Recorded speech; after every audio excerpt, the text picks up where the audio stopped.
이 시간 예배드리는 우리 모두에게 하나님의 말씀에 사로잡히는 은혜가 있기를 바랍니다.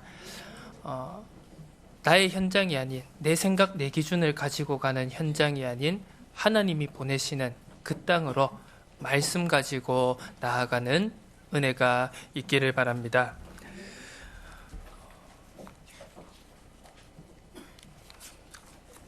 이 시간 우리 함께 축복하며 인사 나누시겠습니다. 살리기 위해 먼저 보냄받은 자입니다.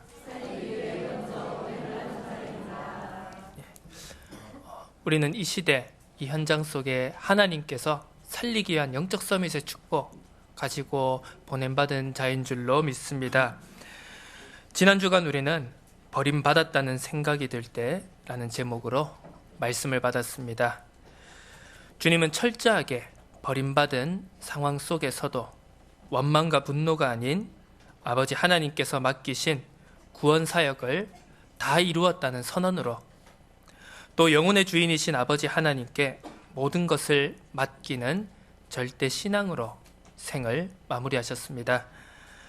주님의 고난과 멸시받음, 죽으심으로 억만 죄악 가운데 영원히 죽을 수밖에 없는 우리를 영원한 생명으로 옮기셨습니다. 주님 또한 온 인류를 위해 아버지께서 주신 십자가 사역의 잔이 두렵지 않았던 것은 아니었습니다. 할 수만 있으면 이 잔을 내게서 옮기시기를 원합니다. 하지만 내 원대로 마옵시고 아버지의 원대로 하옵소서. 하나님 아버지의 원대로 하기를 원하시는 순종의 자세로 우리를 생명으로 인도하셨습니다. 십자가 사역을 통해 예수를 그리스도로 믿는 모든 자에게 하나님 만나는 길을 열어주신 참 선지자로, 죄와 사망의 법에서 생명의 성령의 법으로 옮기신 참 제사장으로, 죄로 인해 사탄의 종으로 살아갈 수밖에 없던 우리를 그 소나기에서 완전히 건져내신 참 왕으로 우리에게 찾아오셨습니다. 오직 그리스도만이 우리를 하나님께로 인도하는 복된 소식입니다. 우리가 복음이라고 말할 때 그 복음은 그리스도 그 자체를 말하는 것입니다. 어떠한 특정한 모습이나 특정한 방법, 방향이 아니라 그리스도만을 가지고 우리는 복음이라고 말하는 것입니다. 그렇다면 이제 우리는 우리를 구원하는 생명의 복음을 내가 과연 어떻게 붙잡고 있는지를 한번 생각해 봐야 합니다. 흔히 우리는 복음의 색깔이라는 표현을 사용합니다. 그 복음의 색깔이라는 단어를 우리는 어떻게 이해하고 있습니까? 여러분 스스로에게 한번 질문해 보시기를 바랍니다. 내가 이렇게 살아왔으니까 복음을 붙잡는 것인가? 아니면 나는 이렇게 살아왔지만 복음을 붙잡는 것인가? 별 차이가 없어 보이지만 사실 이 차이는 엄청난 응답으로, 엄청난 결과로 나뉘어지게 됩니다. 여전히 나의 것, 나의 생각, 나의 기준, 내 각인과 뿌리와 체질을 가지고 그것을 복음과 함께 붙잡고 살아가는가? 아니면 내가 살아왔던 모든 것, 내가 가지고 왔던 모든 것, 내 과거와 내 배경, 내 기준, 생각, 모든 것을 내어버리고 오직 복음만 가지고 이제 나는 살아가고 있는가? 나의 영적 정체성, 나의 영적 상태를 우리는 오늘 말씀을 통해 확인하고 점검해야겠습니다. 나의 색깔이 복음의 색깔로 바뀌어지는 것인가? 아니면 나의 색깔에 복음을 더한 다른 무엇인가를 붙잡고 있는가 생각해 보아야 합니다. 우리가 신앙생활, 교회생활 하다 보면 개인의 색깔이 드러나게 됩니다. 어떤 사람은 사랑과 긍휼을 강조하는 사람이 있습니다. 하나님은 사랑이시다, 예수님은 사랑이시다 라고 하면서 사랑과 긍휼, 인애의 마음을 강조하는 사람이 있습니다. 또 어떤 사람은 하나님의 공의와 심판을 강조하는 사람이 있습니다. 하나님은 정의라고, 하나님은 죄를 미워하신다 라고 하면서 그 공의와 심판 강조하는 사람들이 있습니다. 어떤 사람은 교회에 봉사와 구제가 빠지면 교회가 아니라고 하는 사람도 있습니다. 또 어떤 사람은 복음 이전에 인간이 되어야지 라고 말하는 사람도 있습니다. 저는 제가 가장 안타깝게 들은 말 중에 하나가 바로 이 복음 이전에 인간이 되어야 한다라는 말입니다. 다들 한 번씩은 들어보셨을 겁니다. 내 입에서 나왔던가 혹은 다른 사람의 입에서 나온 말을 들었던가. 그런데 그런 말을 하는 사람들을 보면 대부분이 교회 안에서 신앙생활 속에서 사람에게 받은 상처가 큰 영향을 미친다는 사실을 보게 되었습니다. 한번 우리 스스로에게 질문해 보시기를 바랍니다. 과연 복음 이전에 인간이 될 수 있는지를 말입니다. 절대 그럴 수가 없습니다. 그런데 많은 사람들은 사람 중심, 나 중심, 육신 중심, 세상 중심으로 보기 때문에 복음 이전에 사람이 되어야 한다는 말을 너무나도 쉽게 합니다. 물론 세상에서는 모든 것 이전에 인간이 되어야 한다는 말이 맞습니다. 또 그렇게 살아가야만 합니다. 법을 지키고 상식을 지키고 남에게 피해 안 끼치고 남에게 피해 주지 않고 사람답게 인간답게 도덕적으로 살아가는 것, 세상에서는 물론 그렇게 살아가야 합니다. 하지만 교회 안에서, 믿음 안에서 복음 이전에 인간이 되어야 한다는 말은 사실상 내가 하나님을 믿지 않고 있다라는 뜻과도 같은 말인 것입니다. 복음이 나를 사로잡으면 내가 노력하지 않아도 자연스럽게 인간이 되어지는 것입니다. 여러분, 인간이 무엇입니까? 창세기 1장 27절에서는 하나님의 형상대로 지음받은 하나님과 함께하는 자가 바로 원래 인간임을 우리에게 분명히 말씀하고 있습니다. 내가 상식을 잘 지켜야, 내가 남에게 민폐를 안 끼쳐야, 내가 올바르게 곧게 깨끗하게 살아가야 인간이다 라는 말을 성경은 절대로 하지 않습니다. 우리가 하나님, 원래 인간의 축복을 회복할 수 있는 조건이 무엇입니까? 단 한 가지입니다. 바로 하나님과 함께하는 것입니다. 복음이 먼저 되지 않고 시도하는 모든 것은 결국 인본주의가 될 수밖에 없고 율법주의가 될 수밖에 없습니다. 우리가 과연 인간이 되어야지 교회에 올 수 있다라고 하면 이 자리에 나올 수 있는 사람이 과연 몇 명이나 되겠습니까? 미국에서는 그런 우스갯소리가 있다고 합니다. 미국에는 참 그 마약의 문제가 심각하죠. 그래서 이 마약을 본격적으로 잡기 시작한다. 마약에 관계된 모든 사람들을 잡아서 감옥에 넣어야 된다. 그러면 이제 밑에 있는 사람부터 하나씩 시작한 다음에 모든 미국에 있는 사람들을 다 감옥에 집어넣고 마지막에는 미국 대통령이 문을 닫고 열쇠를 잠그고 던져서 다 갇혀야 된다라고 이제 그런 말을 하고는 합니다. 그 마약이라는 것 아래 그 어느 하나도 면죄부를 받을 수 없다라는 의미겠죠. 우리가 깨끗하게 선하게 바르게 살아야지 교회에 하나님 앞으로 나올 수 있다라고 말하면 이제 우리가 옆을 보면서 눈치를 보면서 한 명 한 명씩 다 나간 다음에 이제 제가 방송실 끄고 교회 다 정리하고 불 끄고 나가야 될 것입니다. 한 명도 우리는 우리의 선함, 우리의 바름, 우리의 올바름으로는 하나님 앞에 나올 근거가 하나도 없다는 것 우리는 절대로 놓치지 말아야 합니다. 로마서 3장 10절에서는 그 죄 앞에, 하나님 떠난 죄 앞에 의인은 하나도 없다는 것을 분명히 말씀하고 있습니다.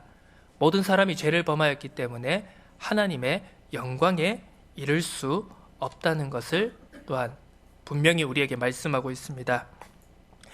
내게 있는 틀린 각인뿌리 체질이 복음으로 치유되어지지 않는 상처가 복음의 일부분을 전부인 것처럼 강조하게 만듭니다.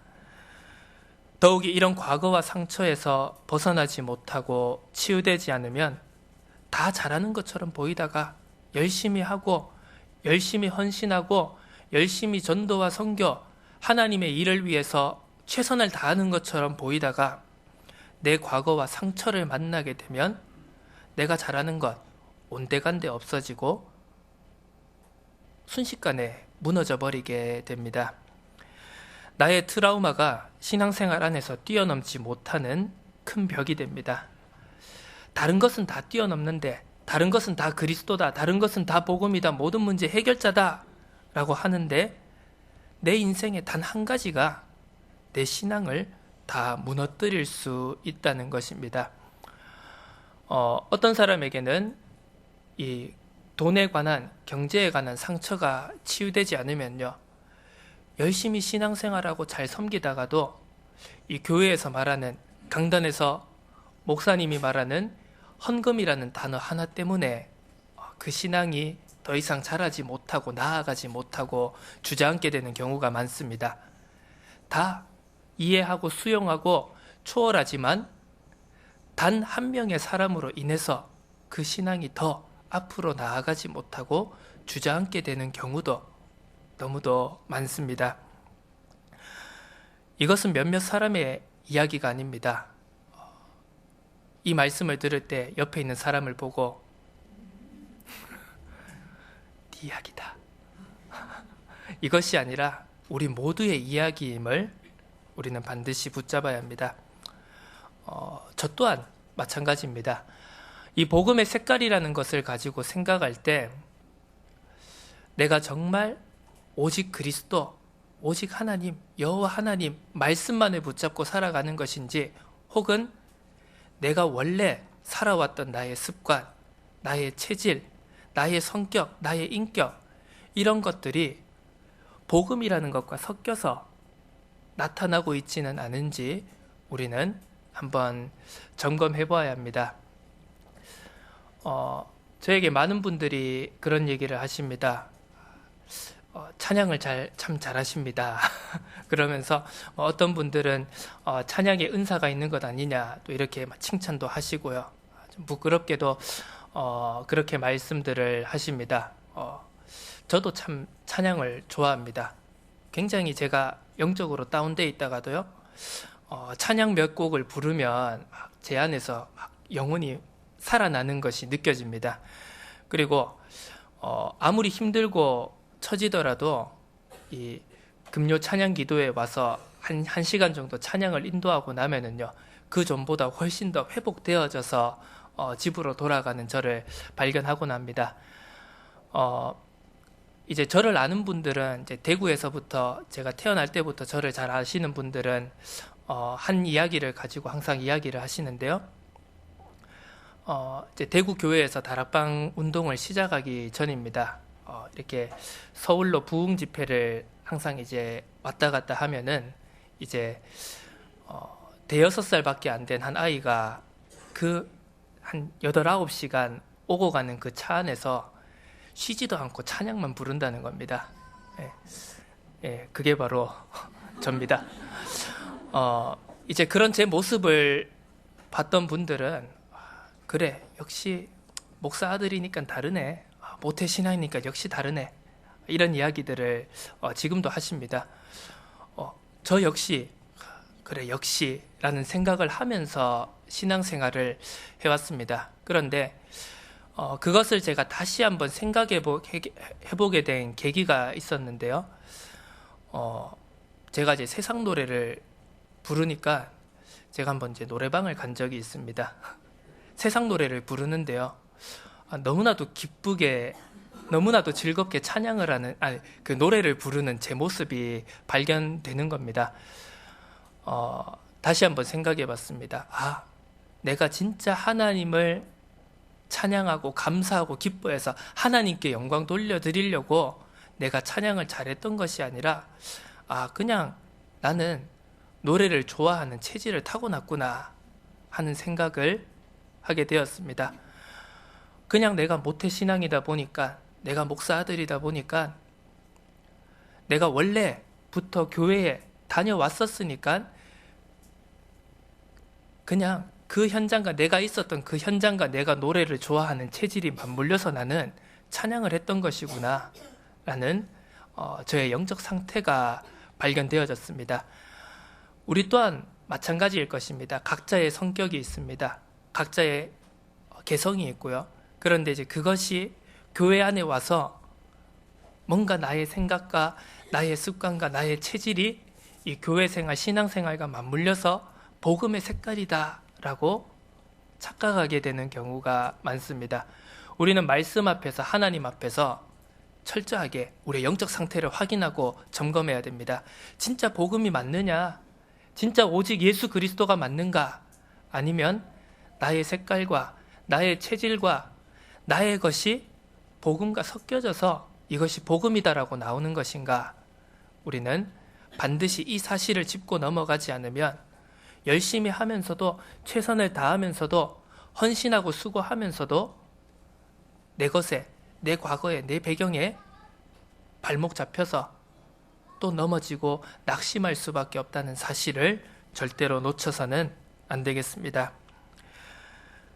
우리가 나의 틀린 것에서 벗어날 때, 나의 과거와 상처가 오직 그리스도로 치유되어질 때 비로소 살리고 치유하는 참된 서밋의 응답 속으로 들어가게 됩니다. 문제와 상황 속에서 내가 버림받았고 혼자라는 사단의 속임수에서 우리는 반드시 벗어나야 합니다. 그것이 아니라 하나님이 나를 살리고 치유하기 위해 나를 앞서 보내셨다는 절대 계획을 그 속에서 발견해야 합니다. 오늘 본문 속 요셉은 그 영적 사실을 깨닫고 자신의 과거와 상처 앞에서 하나님의 절대 계획을 고백하는 응답을 받았습니다. 우리가 살리는 서밋으로 나아가기 위해서 먼저 깨트려야 할 우리의 예틀이 있습니다. 가장 먼저 나를 대하는 예틀이 깨어져야 합니다.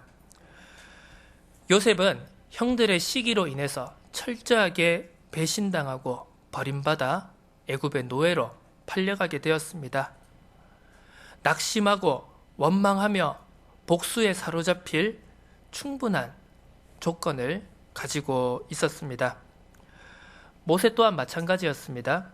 자기가 어떻게 할 수 없는 상황 속에서 가족을 떠나게 되었습니다. 부모님의 품을 떠났고 열심히 민족을 위해서 노력했지만 그들에게조차 버림당하고 살인자의 오명을 쓰고 미디안 광야로 도망쳤습니다. 40년간의 미디안 생활을 통해 충분히 좌절하고 분노할 수 있었습니다.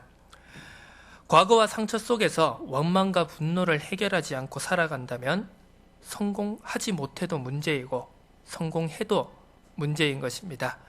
우리가 성공하느냐 성공하지 못하느냐가 중요한 것이 아니라 내게 어떤 틀린 원망과 분노가, 불신앙이 자리 잡고 있는가, 이 사실을 반드시 발견해야 합니다. 또한 고난을 대하는 예틀을 깨트려야 합니다. 요셉은 억울한 일을 당해서 죄도 없이 감옥에 갇히게 되었습니다. 모든 것을 향해 분노와 절망 터뜨리는 것이 너무나도 당연합니다. 두 장관에게 꿈을 해석하여 줄 때 요셉은 자신의 인생 속에서 딱 한 번 자신의 방법, 인본을 쓰게 됩니다. 두 장관에게 말합니다. 본인은 감옥에 갇힐 만한 아무런 잘못도 하지 않았다. 장관들에게 자신을 선처해 줄 것을 부탁합니다. 우리에게 찾아오는 고난이 내 잘못이 아니다. 나는 억울하다. 나는 아무런 잘못도 없다. 다 맞는 말입니다. 하지만 여기에 빠져서는 절대로 하나님이 주신 축복을 찾을 수 없습니다. 하나님의 시간표를 기다리지 못하고 앞서가거나 불신앙하여 주저앉는 옛틀에서 벗어나야 합니다. 하나님의 시간표를 기다리지 못하고 요셉은 장관들에게 인본을 사용합니다. 40일 동안 주님께 직접 하나님의 나라의 일을 전달받았지만 여전히 제자들의 생각 속에는, 뿌리 속에는 하나님의 나라의 일이 아닌 이스라엘 나라의 회복을 생각하는 틀린 시간표를 가지고 있었습니다. 그들에게 주님께서는 예루살렘을 떠나지 말고 내게서 들은 바 아버지께서 약속하신 성령을 기다리라는 분명한 약속을 전해 주셨습니다. 우리가 이러한 예틀에 매이게 되면 하나님이 만드신 나를 감사의 눈이 아닌 원망과 불신앙의 눈으로 바라볼 수밖에 없습니다. 하나님이 주신 나의 것은 턱없이 부족하게만 느껴집니다. 하나님이 내게 주신 현장이 아닌 내가 버림받고 내가 운이 없어서 내가 실력이 없어서 내가 부모를 잘못 만나서 내가 배경을 갖지 못해서 나는 이 현장에 버려진 것이다 라고 불신앙할 수밖에 없습니다. 우리는 이 모든 예틀에서 반드시 벗어나야 되겠습니다. 예틀을 깨트려버리고 살리기 위한 새 틀 속으로 들어가야 합니다. 나는 버림받은 자가 아니라 언제나 어디서나 하나님과 함께하며 하나님과 동행하는 자라는 사실을 붙잡아야 합니다. 요셉은 그 비밀을 알고 누린 자였습니다. 죽음의 위기 속에서도 다윗은 여호와가 나의 목자시니 내게 부족함이 없다라고 고백했습니다. 내 부모는 나를 버렸지만 여호와는 나를 영접하신다고도 고백했습니다. 내가 철저하게 버림받은 것처럼 느껴지십니까? 하지만 여호와 하나님께서는 우리를 버리지도 않으시고 우리와 언제나 함께 하십니다. 그것이 바로 하나님이 만드신 내가 누리는 절대적인 축복입니다. 하나님과 함께하는 형통한 자는 자연스럽게 살리는 자가 되어질 수밖에 없습니다. 가장 먼저 나 자신이 살아나게 됩니다. 원망과 분노, 불신앙 속에 살아가는 나를 죽이는 내가 바로 하나님과 함께하는 살아나는 역사를 누리게 되는 것입니다. 하나님과 함께하지 않으면 모든 문제와 상처가 나를 짓눌러 죽일 수밖에 없습니다. 감사와 기쁨이 고백될 수가 없습니다. 감사와 기쁨이 고백되지 않는 삶은 절대로 살릴 수 없는 삶입니다. 우리는 행복하기 위해서 하나님을 믿는 것이 아닙니다. 하나님과 함께하기 때문에 우리는 행복한 삶을 살아갈 수 있는 것입니다. 내가 행복하지 않다고 느끼기 때문에 하나님이 나를 버린 것이 절대로 아닙니다. 내가 불행하다고 느낄 때, 내가 버림받았다고 느낄 때, 그때는 내가 하나님을 놓친 것입니다. 하나님이 나를 버린 것 아닙니다. 문제와 어려움 속에서는 우리는 반드시 하나님만 붙잡아야 함을 고백해야 합니다. 그렇게 될 때 자연스럽게 남도 살릴 수 있게 됩니다. 불신자인 보디발이 노예인 요셉이 하나님과 함께함을 보았습니다. 다른 종들과는 다른 것을 분명하게 보았습니다. 노예임에도 불구하고 주인을 살리는 자가 되었습니다. 노예인 요셉이 바로 왕에게 해답을 전해주었습니다. 노예라는 신분은 요셉에게 아무런 장애물도 되지 않았습니다. 그가 바로 하나님과 함께하는 형통한 자였기 때문입니다. 우리는 나의 것이 아닌 하나님께서 내게 맡긴 것이라는 청지기 신앙을 반드시 붙잡아야 합니다. 요셉이 유혹 속에서도 흔들리지 않았던 것은 바로 이 청지기 신앙을 붙잡고 살아갔기 때문입니다.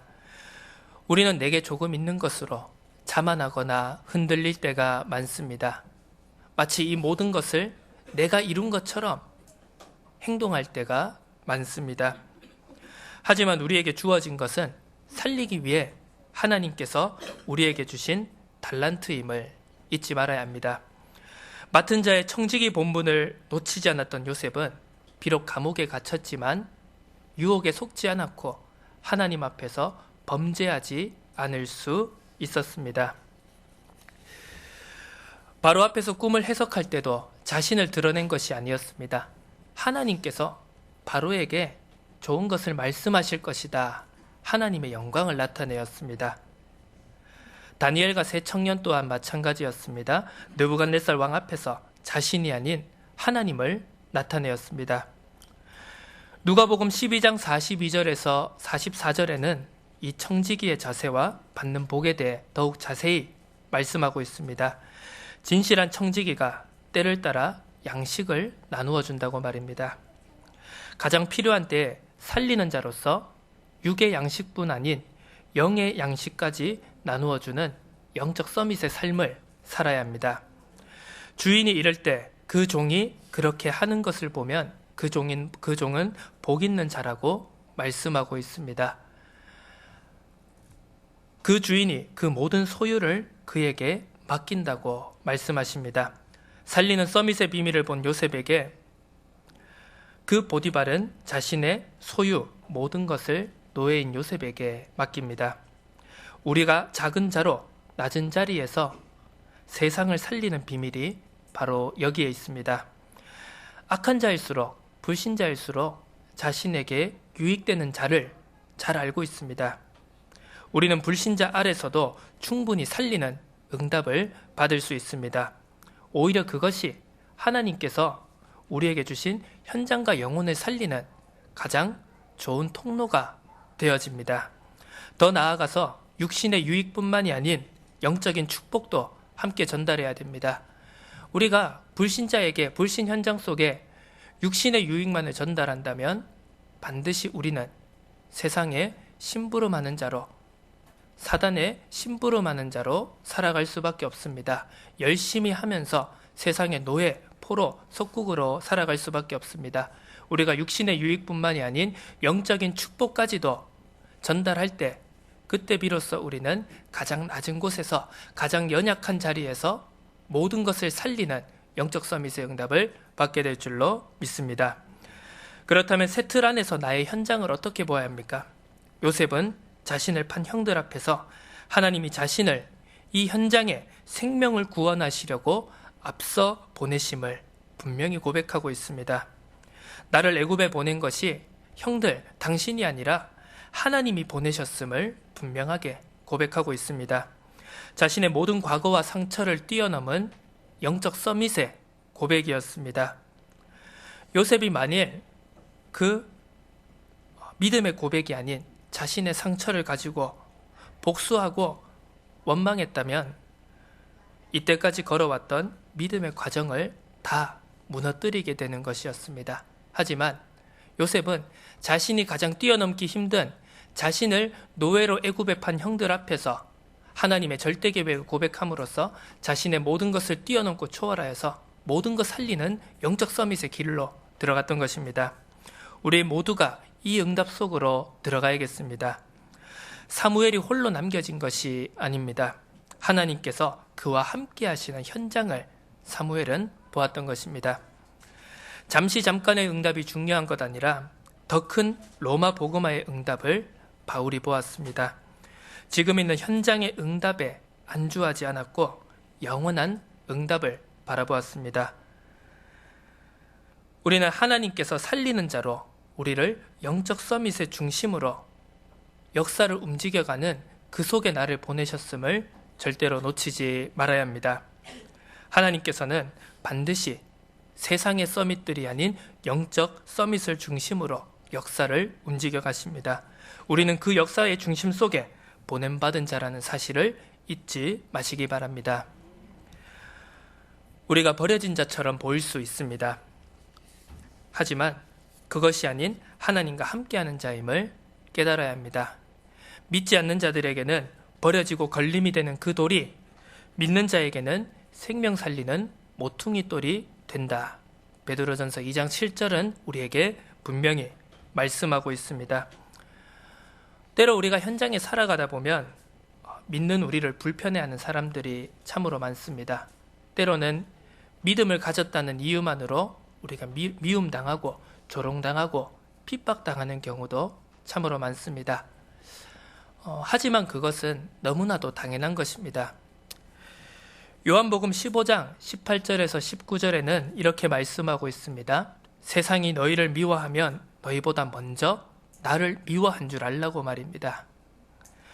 너희가 세상에 속하였으면 세상이 자기의 것을 사랑하겠지만 너희는 세상에 속하지 않고 도리어 내가 너희를 세상에 택하였기 때문에 세상이 너희를 미워하는 것이다. 어둠에 속한 그들은 빛에 속한 우리를 미워할 수밖에 없습니다. 그렇기 때문에 우리는 순간 착각하고 속을 수가 있습니다.